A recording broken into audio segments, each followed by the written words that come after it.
Welcome back to the Weekly Huddle podcast. We're doing part 2 from last week's episode where we went over who we think would make the roster for the Buffalo Bills on offense. Today we're going to be doing our defense. We've gone through half the roster already. We were pretty much even in the same boat on who we picked, except for I think we had one difference with wide receiver and then one difference in offensive line. But I think we're going to run into some more differences here because of the way we talked about it when we were building it. He had some open spots. I didn't. I had to make cuts and add and move around people on defense where he had just room to just add willy-nilly. So I think we're going to have some differences here. Maybe not with the starters, though. I don't think our starters are going to be all that different. Those are pretty much set in stone. No, yeah, 100%.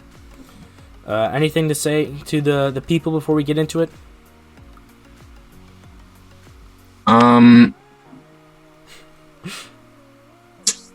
Where's the sunglasses drip?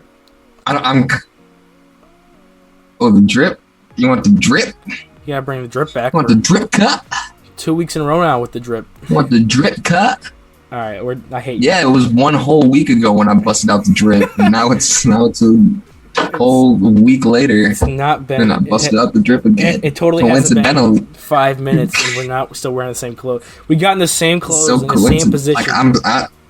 Yeah, same clothes, same setup. Like, I didn't invest in a desk light, so I'm still using my phone. Like, it's, it's tough out here. It's rough. It's rough in these parts. All right, nobody cares about your personal life. Let's get to these defensive tackles. All right, thanks. How many defensive tackles did you keep?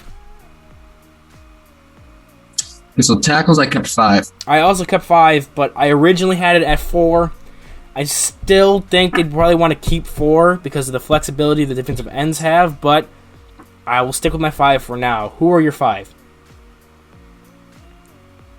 So my 5 are Ed Oliver, Starr, we got Harrison Phillips, we got Butler, and we got Justin Zimmer. Okay, I have the same 5 written down. I originally didn't have Justin Zimmer written down because I think Harrison Phillips has had a great camp, and he was originally on the roster bubble. I think him coming up pushes Zimmer down. They don't usually like to keep more defensive tackles than they need. They do heavy rotation, but some of the defensive ends I decided to keep can also play on the interior on pass rushing downs.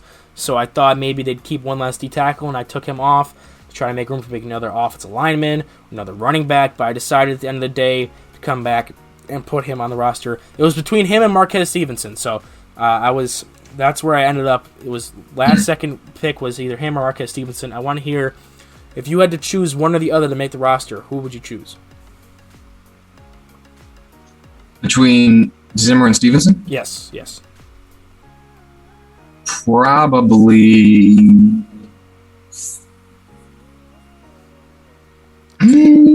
Tough question. Here you go. I'd go Zimmer. Why?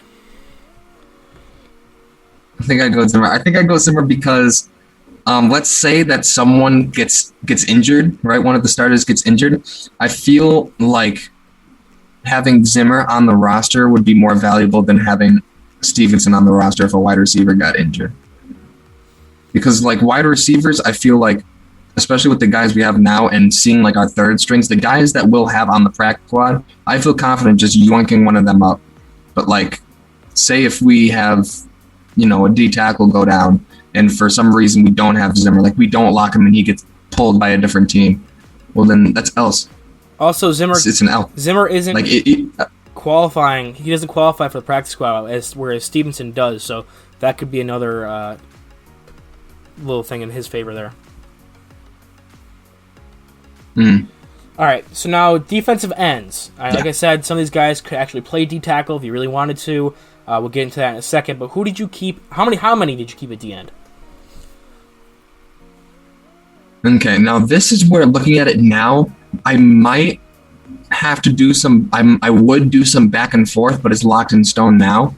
I would consider removing one of these guys and adding a number at linebacker. But for right now, I'm sticking with what I got, and I have 6 DNs. I also have 6, and I'll argue that you probably wouldn't want to do that anyway because they rotate DNs and D tackle so often. They rotate guys constantly. Like every other down, there's new guys coming on for the D-line. But the linebacker, they usually, since they're a very heavy nickel team, usually they only have 2 out there at a time. And usually, the main 2, Edmonds, Milano, there's no shock that we have them on here, they're usually playing anywhere from 99 to 100% of the snaps when they're healthy. So there's not real need for more linebackers, especially when you have guys on these DNs who are young, have proven themselves in the preseason, and one of them plays every single facet of of special teams. So you got to keep him on there. Hopefully you know who that is by me saying that. If you don't have him on your roster, I'm gonna have to drive up to Fredonia and punch you. But I also have 6. Give me your 6. No, I get to play. Give me your 6 real quick. So to play devil's advocate real quick, I will say that the rotating of the D-line does also reduce the risk of injury for the D-line, whereas for linebackers, since those 2 guys are playing 100% of the time, they're more likely to get injured. Therefore, you might want to say, okay, maybe I want more depth there because of that. But what you said also makes perfect sense. As far as who I kept, I decided to keep Mario Addison, okay, Greg Rousseau, Boogie Basham, Jerry Hughes, AJ Epinesa, and F.A. Obata. All right, good. This is exactly the person I thought you would keep, and this is why I'm ready to defend my thing, because I said that there was one player that needed to make the team because he plays every single facet. I feel like I know who you're going to say too. Teams. He plays punt return, punt coverage, kickoff return, kickoff coverage. He plays field goal. He plays field goal block and field goal blocking. He plays every single special team snap. I have Jerry Hughes, Mario Addison, AJ Epinesa, Greg Rousseau, Boogie Basham. Before I get to the last guy, I'm going to go through the other guys why I picked them. Hughes, Addison, veteran guys who are going to make the roster regardless. We already knew this. Epinesa, big talks about him. Maybe he's going to be one of our biggest breakout players this year. I think I have him as one of our biggest breakout players. Also can reduce down inside, play D-tackle. Same with Rousseau and Basham, can also reduce down inside, play D-tackle on pass rushing downs. Rousseau, looking a lot more polished and refined than most people thought he would be. They thought he was going to be a super raw dude coming out of college. Looks pretty good in the preseason so far. I don't know if that's because he's playing against backup offensive tackles or if he's actually doing that good. I don't know. He smoked Penei Sewell, who was the 7th overall pick this year, or 8th overall pick, whatever the Lions picked. I think 7th. So he's been pretty good. But I was debating Keating Obata, but I kept Daryl Johnson because he plays every single snap of special teams. There's not one special teams unit he is not on. He is a converted linebacker to D lineman. He's kind of lighter weight, but he's proven he's put on the weight, and he's been great in the preseason. He plays all the special teams. I can't state that enough times how important that is, and the coaches have come out and said it so many times how important that is. And he isn't that bad as a pass rusher. He's still growing as a pass rusher. He's only like 25. So I think keeping him over 28, F.A. Obata. I wanted to keep Obata. He was one of the last cuts I made when I was reorganizing it. I was like, do I keep another corner, which we'll get to, or do I keep Obata? And I was like, I can't do that. I gave the corner because I thought 60 ends was enough. And he doesn't contribute on special teams as much as Daryl Johnson does. And when you're getting to your 6th defensive end on the depth chart, they need to contribute on special teams, and he's our number 1 special teamer right now. All right, that is fair. All right. Linebackers, how many did you keep? I kept 5. All right, I also kept 5. And when we get through the 5, I want to know who you would have kept if you would have gotten rid of Justin Zimmer as a linebacker. Because you did say, if you cut whoever you said was one of the D linemen, you said you would have kept the linebacker. Who would that have been? But we'll get through our 5 first. Obviously, you're going to have Edmonds, Milano, Klein. I want to know who your last 2 are. So, yep, I have Edmonds, Milano, Klein. I also have Tyler Medikevich. Okay. I think that's how you say his last name. Yeah, we went through this last year. As you said, with Daryl Johnson's special teams thing. And then for the last one, I'm like trying to remember with all of my power. I hope that I get it right. The guy that's been like balling out during the preseason, I'm like 99% sure that it's Andre Smith. Yes, so that's who I kept. This has been a spot for me where it was difficult to decide because there have been all of our backup linebackers. They balled out in the Detroit game, and then against Chicago, Andre Smith was really good. The other ones kind of struggled, but I didn't end up keeping Andre Smith. I kept Tyrell Dodson. because he is a younger guy. He's our main backup middle linebacker, according to the Buffalo Bills depth chart. And I just think Andre Smith's older. He's going to be more expensive. And Tyrell Dodson, they've held on. They held on to him even though he had the off-season issues. So they see something special in him. Everyone who was covering the draft when he first came out at Texas A&M saw something special in him. I think he's going to be a very good linebacker. He just needs more time seasoning. And I'm afraid if you put him on the practice squad, someone might grab him. I was also torn. I wanted to keep Andre Smith and Joe Giles-Harris. They've also been both pretty freaking good this season.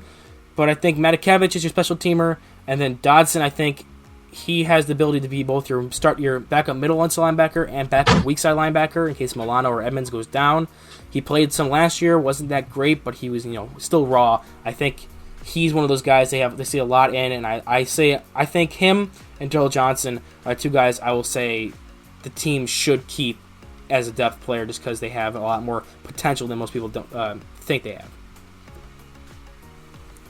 Whereas Andre Smith, he's good because that would have been the guy that I would have kept. Okay, over Joe Giles-Harris? If I had that extra slot.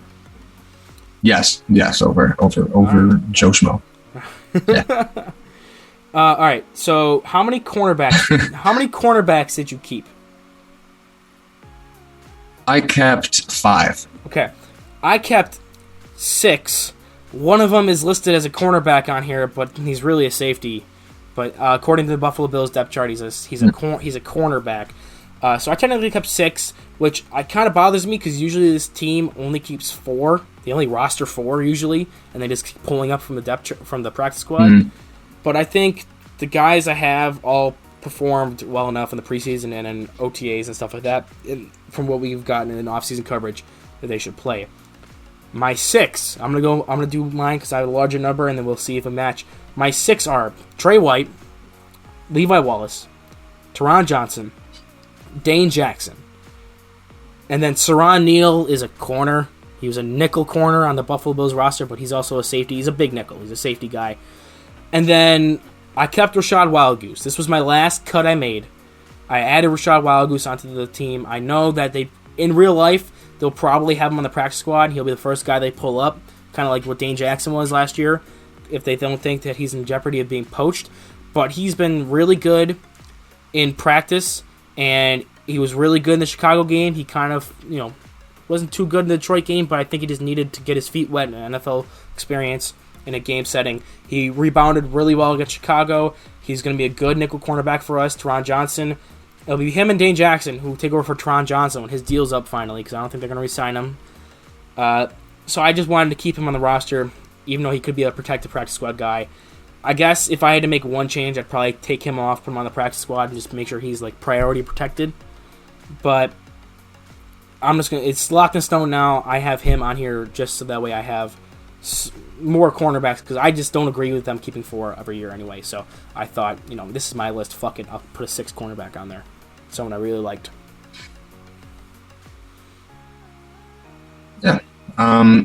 Our lists are very similar. I had White, Levi Wallace, Taron Johnson, Dane Jackson, and Wild Goose as my 5th. You did keep Wild Goose. I did not keep Saran Neal. Is he in your safeties? No, he is not. Really? He's not in my safeties. He's another special teamer guy. Which is kind of surprising, I know. Valuing the special teams. You need to value the special teams. He is a big-time special teamer for this team. All right. He is. We have a lot of special teams talent, though, on this roster. You're not. We have a lot of special teams talent. And the way my roster just played out, man, I just didn't see. Especially because even though if we do keep him and we ever play him at corner, I'm going to come and slap Sean McDermott's bald head, because him at corner has been abysmal this preseason. Saran Neal at corner has not been good. He's like the big at all. And Dane either. Dane's been all right. Dane's kind of been. It's I don't know. Dane did good. Every highlight you see on the Bills' Instagram is Dane getting burned. What I'm saying is okay, yeah, but we also have a god wide receiver core. We have one of the best in the league. So Dane getting burned by them is not a knock on him. I just think Dane proved himself. Dane proved himself last year, and the stuff that we don't see on the Bills' Instagram by just surfing that, He probably is showing more in practice. They really like him. And he is playing out of position right now because he's a smaller guy. Everyone was like, oh, he's going to be a slot corner only in the NFL. He'll be a good slot corner, but he'll never be able to play outside. But we have a slot corner right now. So he doesn't have the opportunity to start in the slot. So he has to play outside. He's been playing all right on the outside. And when Teron Johnson's gone after this year, he will take over in the slot and he'll be a starter for us like Teron Johnson was for the next 4 years. And if he goes to the practice squad and I can see. If he goes to the practice squad and we don't protect him, he's getting snatched up. I think if Wild Goose, even if you don't protect him, 100%, someone won't take him. I think if anything, you should have let go Wild Goose and kept Neal, because Wild Goose can be on the practice squad and protected pretty easily or not targeted whatsoever. He could be like another Dane Jackson, and Neal plays special teams and could be that big nickel kind of safety nickel cornerback that they usually like to roll with the McDermott defense. So I disagree with you there. Fair. All right, for safeties, this was another hard one for me. This was so hard because they've all been balling out in the preseason, every single safety. But how many did you keep? I kept 4. I also kept 4.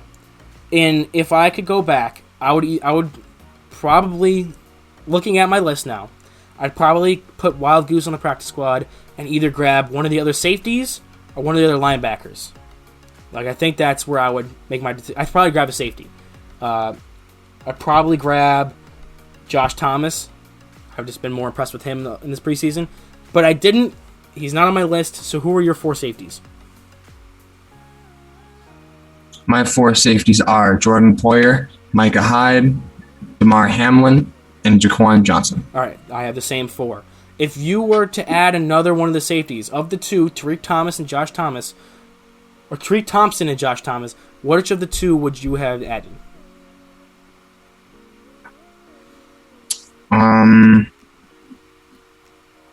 Probably Josh Thomas. Tariq Thompson's a rookie. You can have him on the practice squad, and I don't know how much his stock went up as far as the preseason goes, enough for other teams to want to snag him.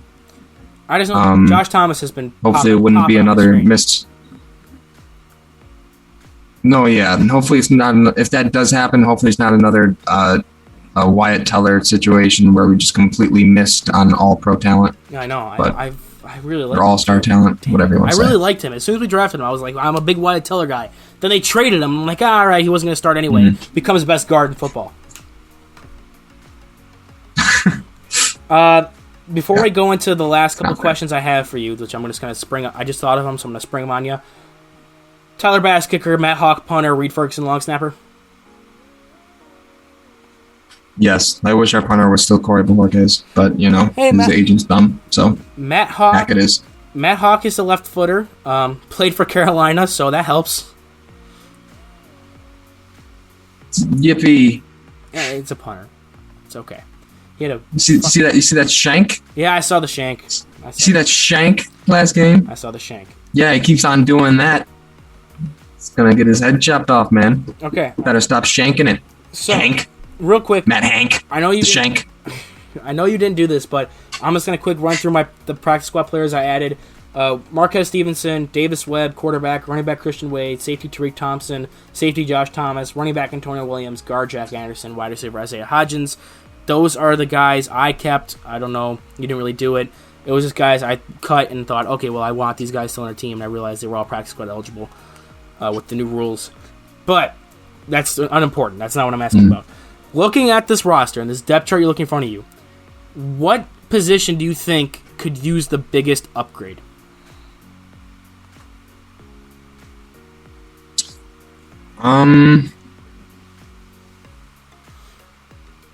It may be ironic because we have one of the best of them in football, but corner. Really? You think you still think?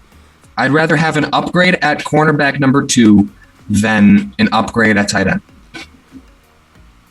I'm going to disagree with you. I'm going to say interior offensive line. I think opposite John Feliciano, Ike Butker did pretty good last year, but he was inconsistent and he's young, and they obviously don't have a lot of confidence in him. Cody Ford mostly just played right guard, so I don't really have confidence in him switching over to left guard. even though I'm a big fan of both of those guys, I think that if they can make a move and bring in like a top-level left guard, I think that'd probably be my number one thing I wish we would do. Specifically, even though our offensive line was pretty high up there, pretty good in pass blocking last year, I think that could be one spot that I'd rather have upgraded. I think our corners are all right now. I could see second corner being a good spot to upgrade, or tight end if you have someone like... I think they should target David Njoku, and then second cornerback, I'm just trying to think of someone they could target who's on the trade block. I have no idea. Anyone right now who could reasonably be added. Maybe punter, if you can get in good. The Giants kicker's on the trade block. Just move him to punter. Fuck it. Yeah, no. Yeah. So Not. I think cornerback, second cornerback would probably be my other biggest need. They probably should look to upgrade. And of these people who maybe aren't starters right now, who do you think could be the guy who makes the biggest jump and becomes a starter, throughout as the season progresses? Someone who's not a starter who could become a starter. Like who? Like most improved. Like who do you projecting to be the most improved player on their team? Who will become from like maybe a fringe starter or maybe a starter that everyone's doubting to become like a solid starter, one of our better players come the end of the season? I'm gonna say I'd hate to go with the safe pick. I feel like he's kind of a safe pick from what I've seen online, but I'm going to go with Epinesa. I feel like that he has a really big chance to ball out this year. We've seen him during preseason, and we've seen kind of not necessarily the same as Singletary, but I feel like they've both kind of really polished up their games over the offseason and are now looking much more polished, much more comfortable in their positions, and just much better in general. So as far as breakout goes, I feel like Epinesa probably has the best chance. I like Epinesa's chances because last year he had to deal with... He originally dropped weight for the combine, and then the Bills asked him to put on weight, and then he had to put on weight and learn to play with that weight on while also learning all four positions along the line. Then he had to drop weight because they'd rather have him drop weight while still learning all four positions, so he didn't really have a chance to really play at a consistent weight with a consistent position until the end of the year. And all of the signs out of camp have been pointing to him being a big up arrow. So that's a great pick. We talked about Tommy Sweeney earlier in the last week's episode.